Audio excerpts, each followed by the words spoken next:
একজন পুরুষের আয় ও সম্পদের উপর সবচেয়ে বেশি হক কার থাকে? আসুন জেনে নেই। এক হুজুরের কাছে এক ব্যক্তি গেল এবং একটি প্রশ্ন করল।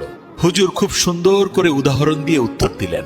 হুজুর বললেন, যদি একটা পুরুষের কাছে তার পরিবারের কাউকে খাওয়ানোর মতো মাত্র এক বেলার খাবার থাকে, আর সেই সময় তার ঘরে তার মাও ক্ষুধার্ত, তার বাবাও ক্ষুধার্ত, তার বোনও ক্ষুধার্ত, তার ভাইও ক্ষুধার্ত, তার মেয়েও ক্ষুধার্ত, তার ছেলে ক্ষুধার্ত এবং তার স্ত্রীও ক্ষুধার্ত, তখন ওই এক বেলার খাবারটা শুধুমাত্র তার স্ত্রীকে দেওয়া তার জন্য ওয়াজিব হবে, কারণ ওই খাবারের ওপর বাকি সবার চেয়ে স্ত্রীর হক বেশি।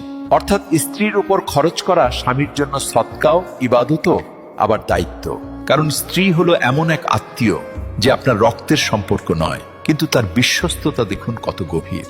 মা, বাবা, ভাই বোন আপনার নিজের রক্ত, কিন্তু স্ত্রী হলো এমন এক সম্পর্ক যা আপনার ভাগ্যে বা নসিবের মাধ্যমে আপনি পান।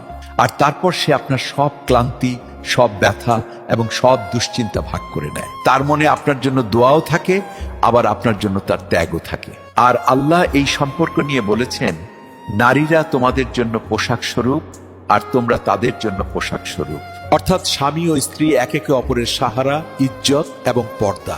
তাই স্ত্রীর ওপর খরচ করা শুধু ফরজ নয়, বরং এটা ভালোবাসার বহিঃপ্রকাশ এবং সৎকাও।